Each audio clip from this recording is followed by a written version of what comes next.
আমি বেশি শুটিং এর কাজ করছি সাকিব ভাইয়ের লগে। এরপরে অরুণা বিশ্বাস, আর শাহরাফা, সাম্পা ম্যাডাম, ভালোই সবার লগে কম বেশ শুটিং এর কাজ করছি আমি। মাঝে মাঝে শুটিং এ লাগলে শুটিং এ যাইতাম। আমরা দোকানদার হিসেবে যাইতাম।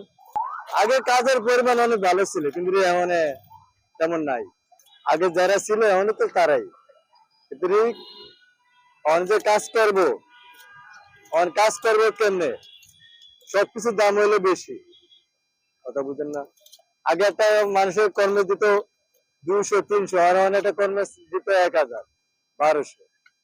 সবকিছুর দাম বেশি না, এগোতে গেলে একটু কমে গেছে অনেক দামটাই। দোকানদার শেষ, শুটিং শেষ, আমরা বিজ্ঞাপনের শুটিং এ বেশি হয়,